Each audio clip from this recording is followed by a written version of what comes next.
I have spent a lot of my life trying to figure out this paradox. Why can I do things that are objectively difficult but struggle to do things that should be easy? Why can I lock in so completely that I almost convince myself I've finally figured out how to be a functional person only to cycle back into a version of myself that can barely answer a text message? Why can I care about something so deeply, think about it constantly, feel the weight of it pressing into me every day, and still not be able to move towards it? And even why do things sometimes only feel worth it to me if it feels like it was important to someone else first? That is one of the hardest parts of ADHD for me to explain. Because from the outside, it often looks like inconsistency. It looks like laziness. It looks like irresponsibility. It looks like I don't care enough. But from the inside, it does not feel like a lack of caring. It feels like caring so much that my body shuts down under the weight of it. It feels like standing in front of a locked door, holding the key, knowing exactly where the key goes, knowing exactly what's on the other side, knowing exactly why I need to open it, and still being unable to make my hand turn the lock. And then, because I cannot open the door, I begin to hate myself for standing there. I want this video to be about accessibility, but not only in the way we usually talk about accessibility. Because when people hear the word accessibility, I think often they imagine something external, a ramp, captions, a screen reader, a translated document, something visible, something practical, something you can point to and say that makes the world easier to enter. And those things matter deeply. But ADHD has made me think about accessibility in a way that feels harder to point at. Because sometimes the thing I cannot access is not a building. Sometimes the thing I cannot access is my own life. Sometimes I cannot access the motivation to begin something I genuinely want to do. Sometimes I cannot access the memory that would have saved me from missing an important detail. Sometimes I cannot access rest without guilt. Sometimes I cannot access productivity without fear. Sometimes I cannot access simplicity without feeling like I am failing some invisible test I did not agree to take. And that is the strange, humiliating contradiction of ADHD. It's not that I do not want to participate in my life. It is that the doorway, the point of access into participation, is not always where other people tell us it is. My goal with this video is that by sharing my own experience using vivid emotional imagery from my own life, that I will be able to offer insight and perhaps actionable reframes to those who also have ADHD. And for those of you who don't, that you will have a window into the mind and experience of those you know and care about who may be experiencing some of the same things I do. By the end of this video, I will have offered 8 tools and 10 cognitive reframes that have helped with my own experience with ADHD. What qualifies me to talk about ADHD? Only my own experience, my chronically online status, and the countless hours of reading, podcasts, and articles that I've consumed about the subject. My therapist did tell me, however, that either you memorized the DSM-5 or you've got ADHD. The DSM-5 is the widely accepted standard for diagnosis of mental health disorders, so memorizing it would be a challenge for someone with ADHD. And then final disclaimer, yes, I am reading this from a script. For this, like, for me, this is a point of accessibility, being able to read so that I don't forget what it was that I was going to talk about. Sometimes I write how I talk, and sometimes I talk how I write, but ultimately, I'm someone whose mind tends to wander, and the script will help keep things organized. Plus, I spent like 10 hours of work writing this script. I'll do my best to deliver it the way it's meant to be felt. And for those of you who may have auditory processing difficulties, I hope it is also helpful to have the script in front of you, a point of accessibility. Section 1, my ADHD is my superpower. There are times when ADHD almost feels like a superpower, but I hesitate to use that word because it makes the whole thing sound way cleaner than it is. It can feel powerful though. I remember a time working at a bar when we had to call an ambulance because an inebriated customer had passed out on the floor. Many people flocked around, and I was able to step in, ask them to step back so that those who were most important in helping this person could get through. On that same night, we had to call another ambulance for a man who had food poisoning and was vomiting blood. And another time, in a moment of high tension, I jumped across the bar to physically restrain a man who was assaulting one of our patrons and had caught one of our female staff in the crossfire of his violence. At those times, I was locked in. I knew exactly what needed to be done, and I did it. There are moments where everything clicks into place. I'm productive, I'm creative, I'm conversational, I can solve problems quickly, I can follow the thread of an idea through 5 different rooms and somehow come back holding something useful. I can work for hours on music or writing or editing or a project that suddenly feels alive in my hands. And in those moments, I can become almost convinced that I've finally found the version of myself I was supposed to be. The one who can keep up, the one who can maintain routines, the one who can answer messages, keep the apartment clean, remember deadlines, stay on top of school, show up to work at the right time, take care of friendships, take care of my body, take care of my emotional needs, and still have enough left over to be a person with dreams. And then the cycle shifts. It might start with a text I forget to answer, then another, then an email, then laundry, then dishes, then an assignment that I thought I had more time for, then a calendar event I forgot to put in, then a commitment I accidentally double booked, then the floor disappears beneath all of it. And suddenly I'm not just dealing with one task anymore. I'm dealing with the emotional weight of every task I've neglected. I'm dealing with the dishes, but also the shame of the dishes. The laundry, but also the shame of the laundry. The unanswered texts, but also the fear that people will interpret my silence as carelessness. The missed deadlines, but also the growing suspicion that maybe I am not the kind of person who can be trusted with my own future. After the ambulances and the EMTs left the bar the night that we had to call 911 twice, I went out into the back and sobbed. I was worried about those people, yes, but that wasn't why I cried. I cried because the level of demand on my psyche to act so quickly and under such high stress had taken a physical toll on me that felt like only crying could resolve. That whiplash is something I talked about with my friend Chris, who has also struggled with ADHD. We were talking about the cyclical nature of it, that strange swing from high functioning to low functioning, feeling like when the stakes are incredibly high, we don't even have to think, we just act. But then freeze up at times when it seems like the stakes barely matter at all. From feeling like you might actually have your shit together to barely being able to maintain the basic tasks that keep your life from becoming a pile of small fires.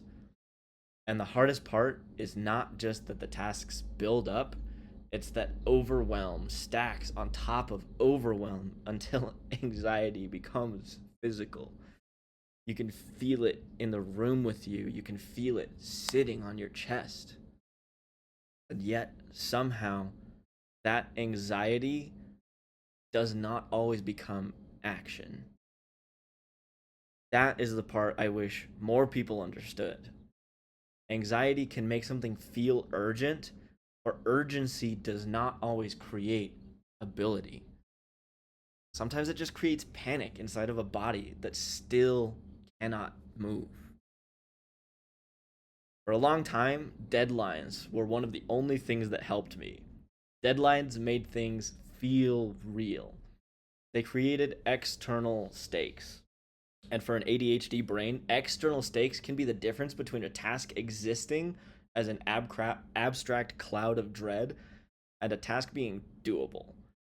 But for me, deadlines also became part of the trap because my ADHD perfectionism and my dependence on pressure started working together in this awful partnership. I would not begin the assignment when there was plenty of time, because if there was plenty of time, then theoretically there was enough time to do it perfectly. And if there was enough time to do it perfectly, then starting it meant confronting the fact that I might not be able to make it as good as I imagined it could be. So I would wait and wait and wait. Not because I didn't care, because I cared so much that the beginning felt like destroying the perfect version of the thing that only existed in my head. Then, as the deadline got closer, the possibility of doing it perfectly would shrink. The beautiful version would become impossible. Then the good version would become impossible. Then the acceptable version would become difficult. Then suddenly I would be staring at the bare minimum, trying to summon a miracle from the last few hours I had left. And sometimes I could do it. Sometimes I could lock in and produce something that, to me, felt like survival work. The bare minimum. Only to get an A on it anyway. And that became its own kind of damage. Because if I could procrastinate until the end, panic my way through the work, and still get rewarded, then my brain learned the wrong lesson. It learned that anxiety works. It learned that terror is a productivity tool. But as you can imagine, over time, that stops being sustainable. More classes happened, more deadlines came and went, more assignments either got done late or did not get done at all. I would pass classes without doing some of the assignments. I would fail classes here and there, and even then, the consequences did not always feel real. That is one of the strangest parts. It felt like my procrastination was going to ruin my life, but also like nothing mattered. The consequences felt dire and non existent at the same time. And when the imagined negative consequences stopped feeling real, the promise of positive results started to feel hollow. Graduating should feel meaningful. Finishing assignments should feel meaningful. Staying on track should have felt like proof that I was building something. But instead, everything started to feel abstract. Like I was moving chess pieces around on a board that had connect 4 pieces on the other side. It didn't connect to my life in a way that I could feel. It started to feel like the real world consequences were just a game, and that my opponent just made up the rules as they went. Please forgive the garbage truck that's outside. The stakes stopped feeling real. And when something stops feeling real, it becomes incredibly difficult to convince your brain that it is worth doing. That is the word I keep coming back to. Worth. There's an invisible calculation that happens in my head almost constantly where every task is being quietly evaluated. Not logically, not in a way that I can write down or explain it clearly, but emotionally. Does this feel worth it? Does it feel urgent enough? Does it feel meaningful enough? Does it feel rewarding enough? Does this feel like it will change something? And if the answer to those questions is not strong enough, it is not that I choose not to do the task. It is that my brain never fully hands me the ability to begin it in the first place. This is what I mean when I say that sometimes ADHD feels like an accessibility issue. Because it is not that the task is impossible. It's that my access point to the task is missing,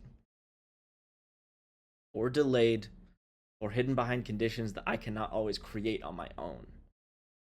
That's why when I'm staring at an assignment on my computer for school, I won't be able to bring myself to do it, But the moment I get a chance at something stimulating, I jump at the opportunity.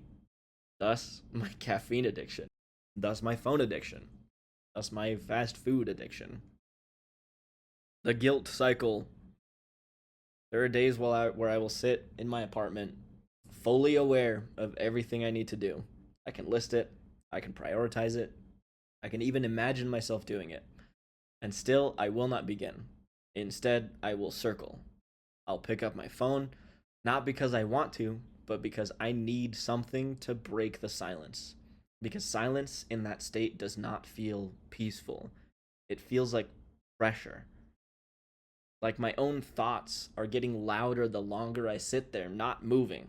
So I add noise, a video, music, a podcast, anything to give my brain something to latch onto that is not the weight of what I'm avoiding. And then the guilt starts to layer in. Because now I am not just not doing the thing, I'm aware that I'm not doing the thing. And I'm aware that I'm distracting myself from not doing the thing. And I'm aware that time is passing while I remain in the same position at this desk. And that awareness does not create action. It just creates a deeper spiral. This is something that has followed me into adulthood in a way that I did not fully understand when I was younger. Because when I was younger, structure existed whether I wanted it to or not. School gave me deadlines, parents gave me expectations, life had edges, boundaries. But as those edges softened, as the boundaries of what was possible expanded, I started to realize that something that was much harder to face. If I'm the one responsible for creating the structure, what happens when my brain does not consistently give me access to the tools I need to use that structure? This is where the guilt became something heavier than just I should be doing more. It became something closer to I am failing to be the kind of person I thought I was supposed to become. And the worst part is that this guilt does not stay contained to the tasks that caused it. It bleeds into everything.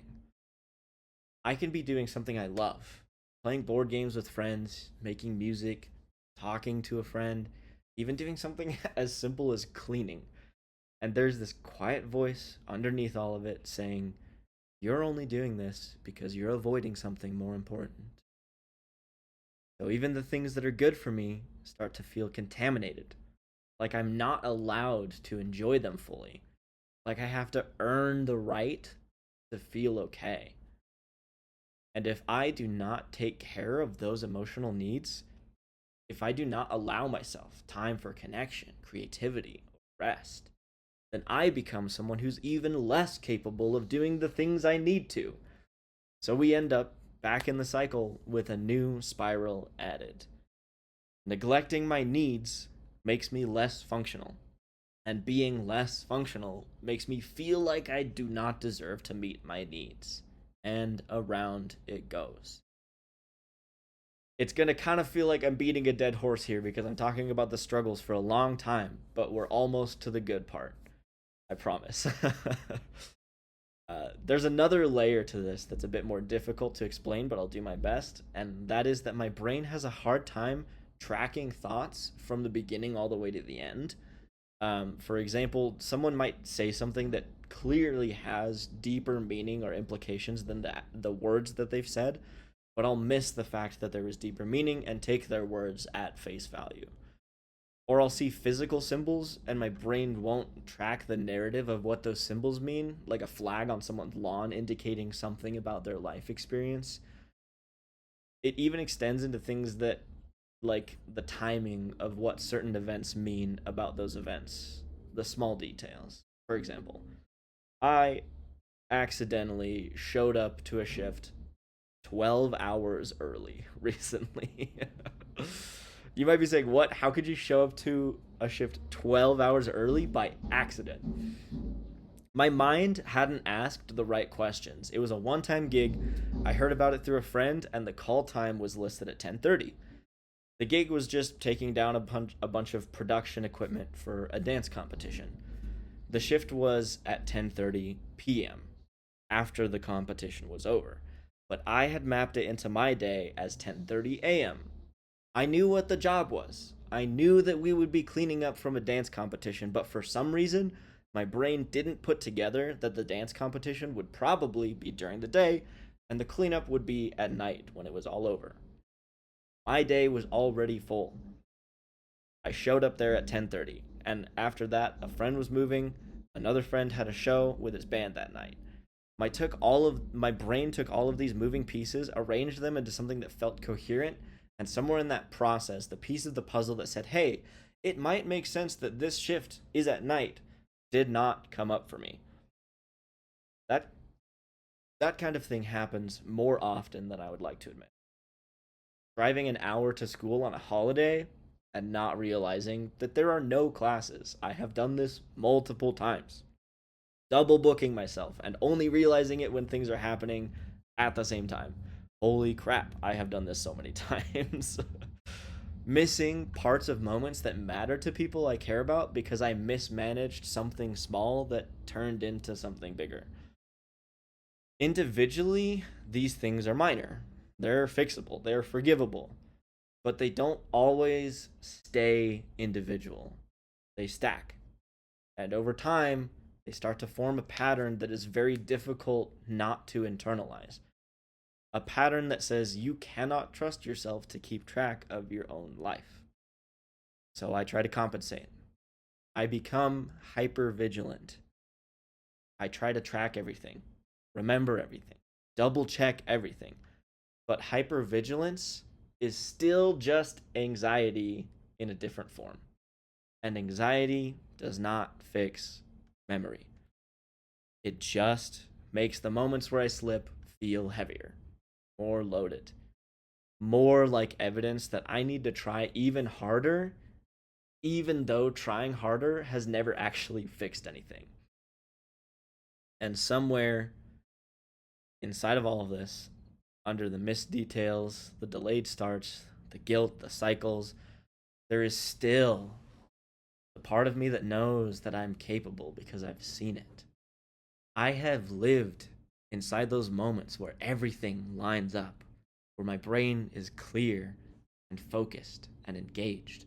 And I can move through my life with a kind of ease that feels almost foreign. And I think that contrast might be the most disorienting part about ADHD. Not just struggling, but knowing what it feels like not to struggle and not being able to consistently get back there. Here's the misconception. Sometimes kids with ADHD get accused of faking it for attention. They're able to focus on their game for 8 hours at a time. How come they can't just harness that for an hour to do their homework? Therein lies the misconception many people have. ADHD is not the inability to hold attention, it is a deficiency in one's ability to decide where their attention is held. Sometimes I blink and 8 hours have gone by, like I went through a time warp, and I realize I just spent 8 hours scrolling on my phone, and I'm now having an existential crisis because I forgot to eat. Other times, I enter the time warp and I come out with a masterpiece. Like the 8 hours shouldn't even have been enough time to get as much done as I got done. Eventually, after living inside that contrast for long enough, after cycling between clarity and paralysis enough times, I started to realize that something had to change. I could not keep explaining this to myself in terms of discipline, because discipline implies something very specific. It implies that the ability is there and that what's missing is the willingness. And that framing never quite fit for me, because there were moments where I was willing, moments where I cared, moments where I understood the stakes, moments where I could see with uncomfortable clarity exactly what would happen if I did not act. And still, nothing. Not resistance, not rebellion, just absence. An absence of something that other people seem to have access to more consistently. We're finally to the part, the tools. This is where I want to start getting into the tools and reframes that have significantly helped me with my experience with ADHD. Before that, I'm going to take another sip so that my mouth stops being dry. This might be making my mouth more dry. I don't know, but it tastes yummy. I started doing research into ADHD in my adulthood. I suspected I had it as a teenager, but with many young adults attempting to understand their lived experience, my suspicion about my diagnosis was dismissed by my parents when I brought it to their attention. I don't fault them for that. They were only operating within the framework that they had at the time, but I decided that they were probably right, and I really did just need to focus a little harder. But you've already heard how well the just focusing harder worked for me. So in 2020, during lockdown, there was a bit of a mental health renaissance happening online. And I saw my own experiences reflected in the lives of those I was hearing about in videos online. One after another, I heard real people talking about ADHD that were different from whatever I had heard before. Not as a failure of character, but as a difference in how my brain decides if something is worth doing. I found a YouTube channel called Healthy Gamer, which has an astonishing number of videos about ADHD. And the way he spoke about it deepened my understanding even further. I'll be sure to link his channel so that if you're interested in hearing his perspectives, those resources are available. My eyes were starting to open to the fact that my understanding of ADHD was not only wrong, but that my own ADHD might have more of an effect on my life than I knew, all the way down to the most basic of motivations. For many people, there's a version of motivation that's built on importance. Something matters, so you do it. That framework makes sense to me logically. I can look at my life and identify what's important. I can understand consequences. I can understand long-term goals. I can understand responsibility. But understanding those things does not always translate into action because there is another layer underneath that, something more immediate, more emotional, more chemical, that decides whether or not my body will actually move. And that layer seems to care less about importance and more about something else entirely. Dopamine. We've heard a lot of talk about dopamine in the last few years. Engagement, urgency, novelty, connection. If something feels engaging, I can move towards it. If something feels urgent, I can move towards it. If something feels new or interesting or tied to another person in a tangible way, I can move toward it. But if something is important and nothing else is present, no urgency, no stimulation, no emotional hook, then it can sit in front of me all day, fully understood, fully acknowledged, and still remain out of reach. My life changed when I learned what the purpose of dopamine in the brain was. Dopamine is the reason why the same task can feel completely different depending on the context around it. Because dopamine is not just about pleasure. Dopamine is the chemical in our brains that tells us, hey, you should do that task. For the people doing a task that needs to be done, it gives them a little spike of dopamine. So that the next day, when the option to do that task comes up again, their brain tells them, hey, that task is worthwhile. It is about motivation. It is the signal that says this is worth it.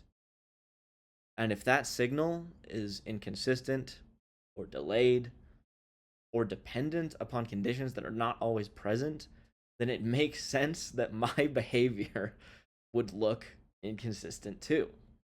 It makes sense that I could spend hours working on something that feels alive to me and then struggle to send a 2-sentence email that objectively matters more. It makes sense that being around other people changes everything because suddenly there's connection. And this is where we get into the next tool, body doubling. There's presence. There's a subtle layer of accountability that's not forced, but felt. And the task that was inaccessible 10 minutes ago becomes something I can actually begin. This is body doubling. Body doubling is when two or more people spend time together in the same space, but are not necessarily doing the same thing.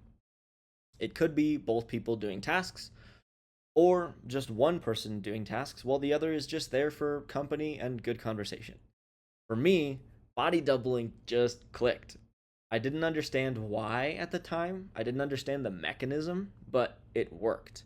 A friend would show up for me, and all of a sudden, I could clean my house or cook. It shifts the internal environment of my brain and makes things feel real again.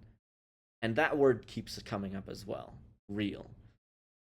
There are times when, if I am alone for too long, especially without structure, things start to lose their sense of reality.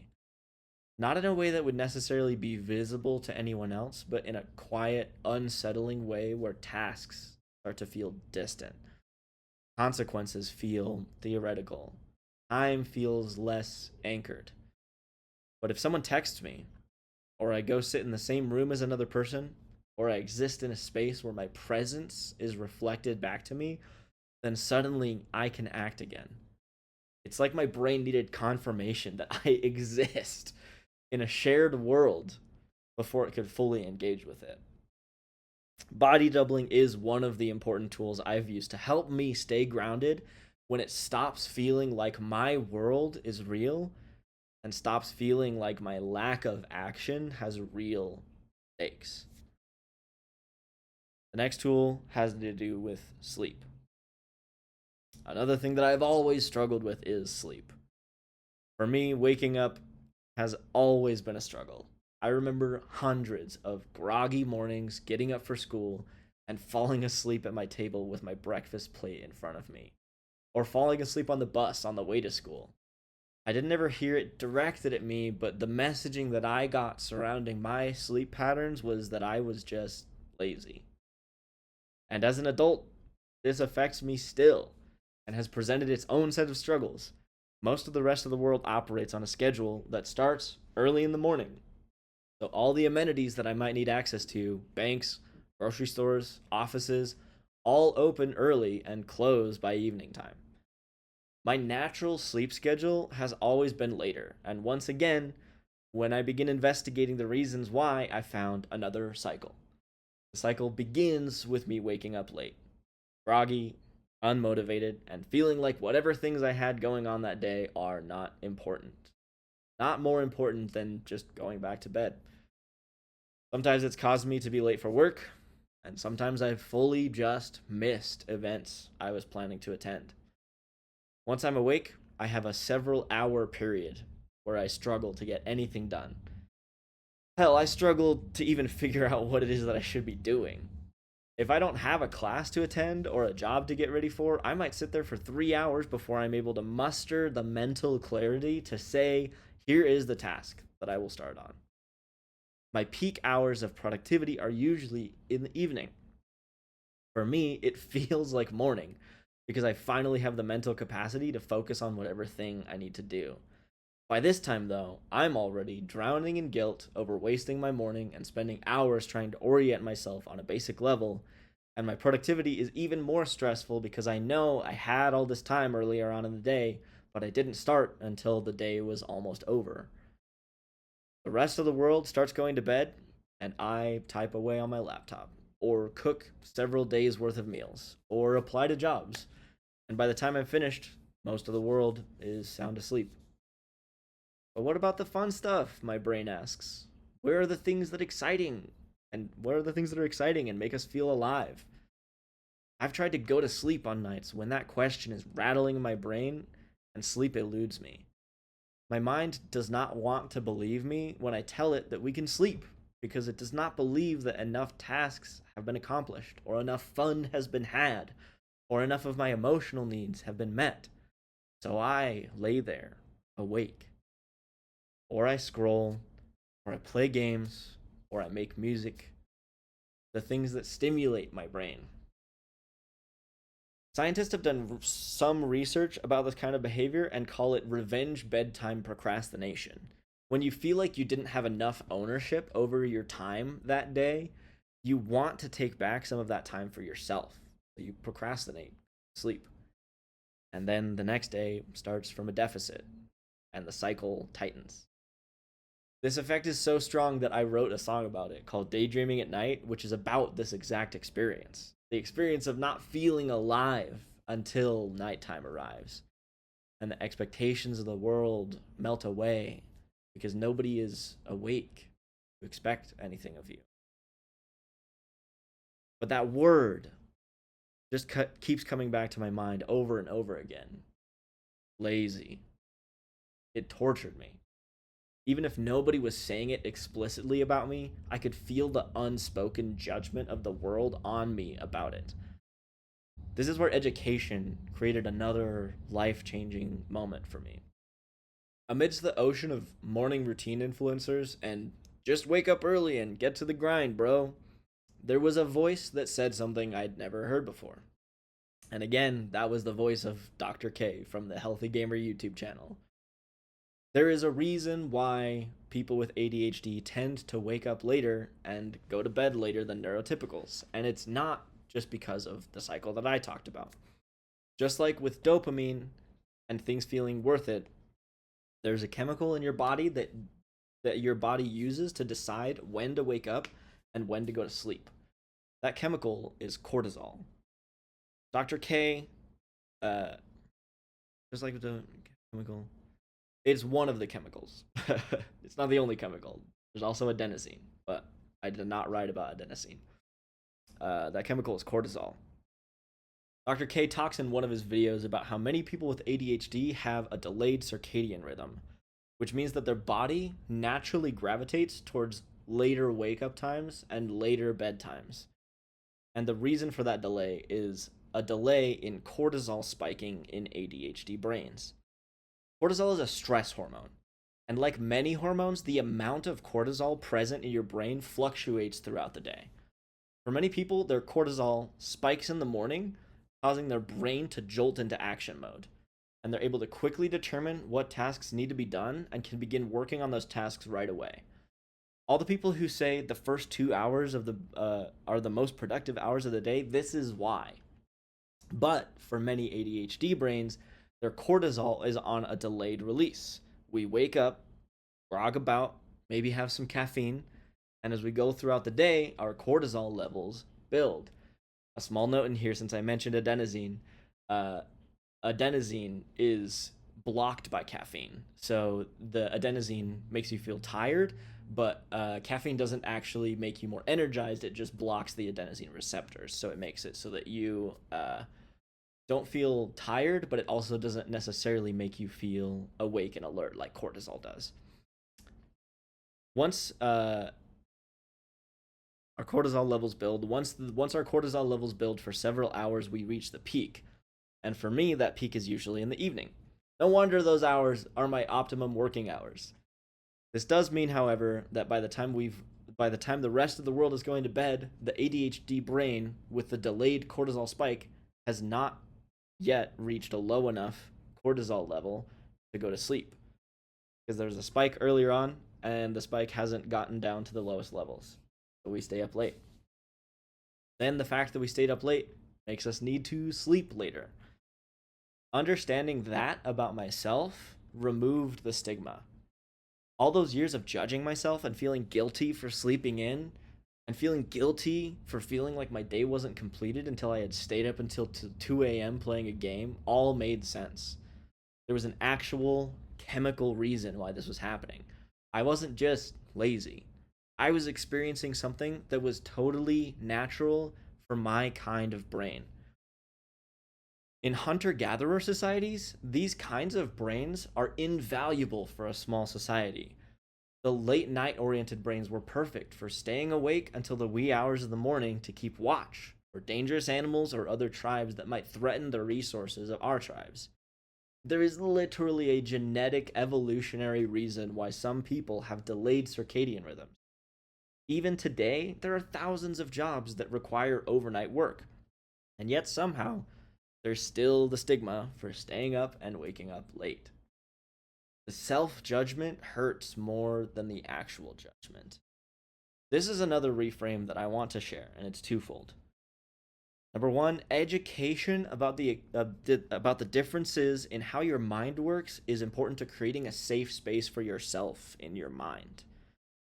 And then number two is don't allow the societal pressure to be a certain way mold you into something that's not sustainable for yourself. If you naturally operate on a night schedule like I do, find something that will allow you to flourish within the framework that works for you. I let the frameworks that didn't work for me control my mental narrative. The cycle continues. There is something almost cruel about the way these systems overlap. The way difficulty, starting tasks, feeds into guilt, the way guilt feeds into avoidance, the way avoidance feeds into time pressure, the way time pressure feeds into anxiety, anxiety sometimes creates action, but just as often creates paralysis. And through all of it, there's still the persistent question sitting underneath everything. Why can't I just do the thing? For a long time, that question turned into self criticism, into pressure, into trying to force myself into a version of functioning that never quite held. But the more I understood the mechanisms underneath it, the more that question started to shift from why can't I do this to what conditions actually allow me to begin. And that question, while less satisfying in the moment, is a lot more useful over time because it opens the door to something different than punishment. It opens the door to experimentation, to adjustment, to working with the way my brain actually functions instead of constantly trying to override it. And that is where things like therapy started to matter in a different way. Not just as a place to talk about how I feel, but as a place to untangle patterns that I had been living inside without fully seeing. Patterns like perfectionism. For me, perfectionism has never felt like wanting things to be good. It has felt like needing things to be right before I can even begin. Like, I have to see the entire path from start to finish and know that I can execute it at the level that I expect of myself. And only then am I allowed to take the first step, which of course makes starting almost impossible. Because most things do not reveal themselves fully until you're already in the process of doing them. So I started trying to hold a different thought. Not all the time, not perfectly, but enough that it could interrupt the pattern. That's something sorry, that something imperfect, something incomplete, something that does not match the version in my head is still more valuable than something that never exists at all. And that shift is where the doorway is.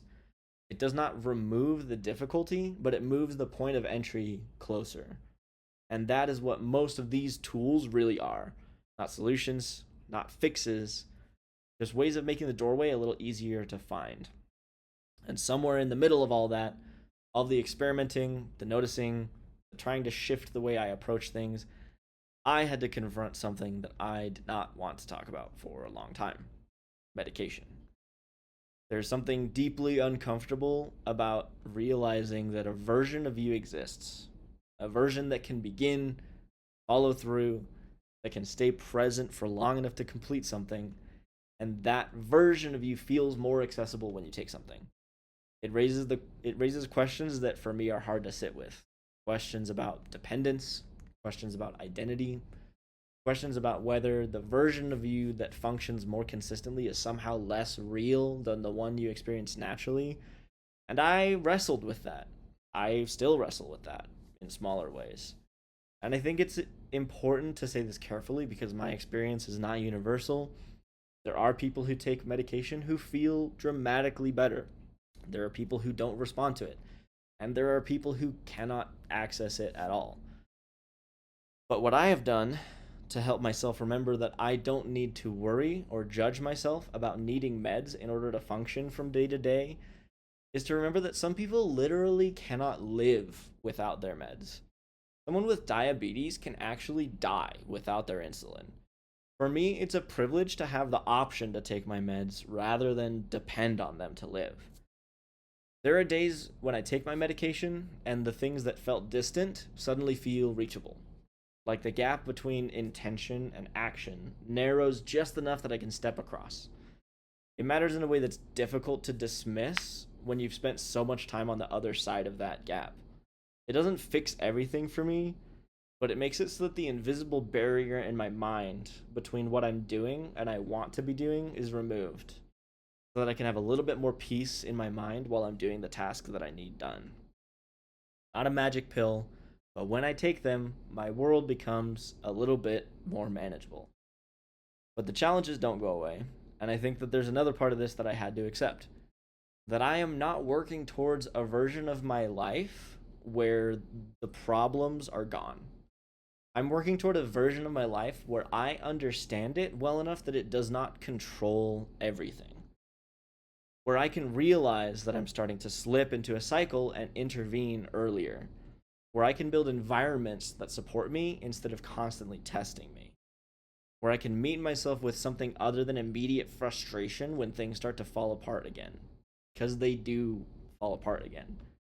And that is part of the cycle. And I think that is where a lot of the shame used to come from for me. Not in the struggle, but in the repetition of it. In feeling like I had already learned this lesson, already promised myself that I would not end up back here, and then finding myself back in the same patterns, same thoughts, asking the same questions. But the difference now is that I no longer interpret that return as proof that I've failed. Hi, buddy. I see it as a part of how this works. And that shift from self punishment to understanding doesn't solve everything, but it changes the tone of my life. It helps bring me back to that child that I once was, who saw magic in everything. It allows me space to experience whimsy again and remember that the joy of life has a way of circling back after a period of things being really hard. That reminder makes a huge difference, and my meds can very often give me that reminder. Now, I have this recap because I have a tendency to have very long winded points that don't appear to be very organized or segmented. So, I'm going to go back over all of the tools that I talked about, and then we're going to go over some of the reframes that have helped. Uh, the first tool is body doubling, being around another person to help make tasks feel real and actionable. External structure, deadlines, accountability, scheduled commitments, social expectations. Even though I had the struggle with it that I talked about of deadlines meeting with my perfectionism and anxiety, external structure still helps a lot. Lowering activation energy, making the start easier, smaller steps, removing friction. For me, if I don't want to do my laundry, I just tell myself I'll just fold one pair of pants. And that reduces the activation energy required. And then all of a sudden, my laundry is folded because I took the first step without cognitively thinking about everything else involved with that. Number 4, letting go of perfectionism at the start. Allowing imperfect beginnings instead of waiting for the right way to show up. Number 5 is therapy. Understanding patterns, unpacking guilt, and reframing internal narratives. Number 6, medication, if and when applicable. This supports dopamine regulation, narrowing the gap between intention and action. Because what I didn't get into about ADHD meds specifically is that ADHD meds increase your dopamine levels, which, as we mentioned, that is the worth it chemical. That is the chemical that in your brain tells you, like, hey, what you're doing is worth doing. And so it makes it so that you can start on things and feel confident that it's not just going to be wasting your time. Number seven, environmental stimulation, music, background noise, changing spaces to increase engagement. A lot of times for ADHD people, there's sort of a stimulation sweet spot. For me, it usually involves like having music on, having caffeine in my system, my meds in my system, and then I can work on a task. For some people, it'll involve reducing stimulation, finding a quieter environment, finding places where there are fewer things available to distract you. Number 8, social presence and connection. Spending time around others to restore your sense of grounding and motivation. It can also be the opposite, finding time for yourself. So like whichever version, you can call it introvert, extrovert, whatever, whichever version you need more, finding time for yourself or finding time to be around others can really help to make sure that you feel grounded and real when struggling with ADHD paralysis. And then here's our 10 reframes that we talked about. With ADHD, it's not a discipline problem, it's a regulation and access problem. It's not that you're not willing to do the thing, it's access to your ability to do the thing. We use the tools to help us to get to that point, but at the end of the day, it's not laziness. That's another reframe, actually. We'll probably get to it. The next reframe, oh, we're getting a cat. Hello. Okay. Love you, buddy. Nothing is worth doing is we're reframing to the feeling of worth isn't available right now. We're separating our reality from our internal state. So the feeling of like sitting in my apartment and all of the things that I want to do, I feel like are not worth doing. That just means that the feeling of worth isn't available right now, and I need to change up something about my environment or about my level of stimulation in order to get to a feeling of things being worth doing. Importance does not equal motivation. Understanding that understanding that knowing something matters doesn't always trigger action. The next reframe is that action depends on conditions. I'm gonna get cat hair all over me, buddy. Action depends on conditions. Motivation comes from urgency, novelty, engagement, and connection. If you can add one of those four things somehow, sort of a hack sometimes that I use is if I don't want to do a task, I'll set a timer for like 30 minutes and be like, I don't care if I get it done or not, I'm only going to work on it for 30 minutes. That can help because it creates that sense of like urgency as well as like engagement, because it's like, hey, maybe I could finish this in 30 minutes, and it becomes a bit of like a challenge. The next reframe is being imperfect is better than being non-existent. This is with the perfectionism. A flawed output is more valuable than no output. It's better to have a 50% job than no job. All of the talk about like, well, don't half-ass it. Like, well, if you have ADHD perfectionism, sometimes whole-assing it means that you're going to paralyze yourself and actually do nothing at all. So it's better to half-ass it than it is to not do it at all. The next reframe, this is number 6. Cycles are a part of the system.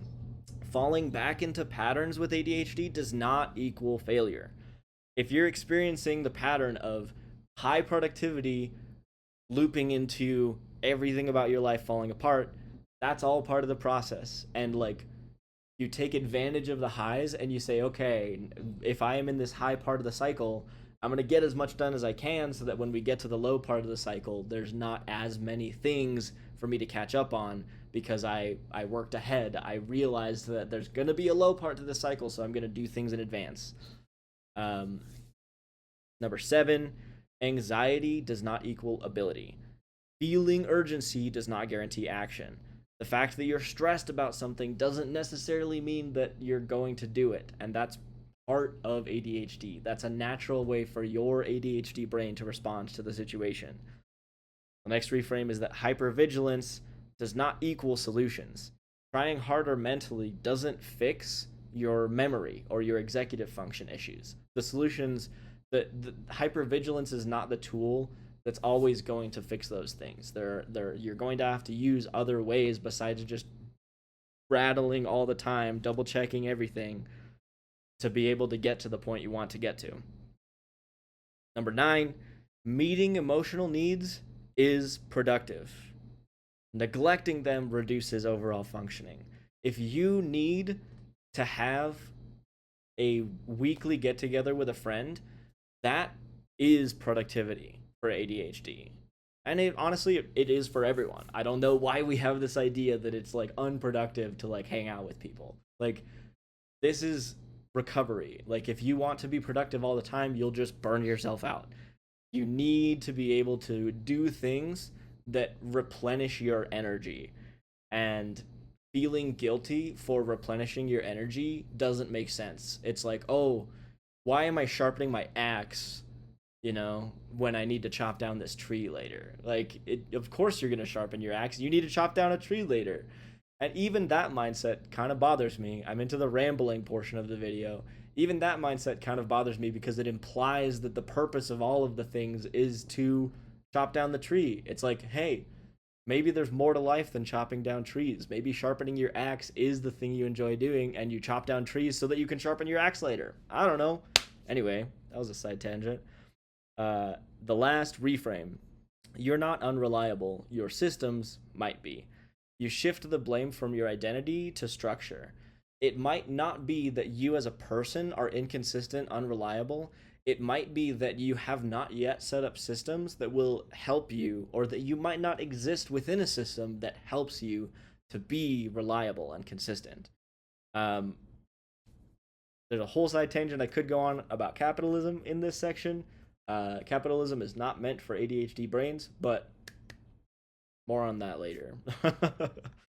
In conclusion, if I step back from all of this and try to return to where I started, the question that kept repeating itself in different forms: why does nothing feel worth doing?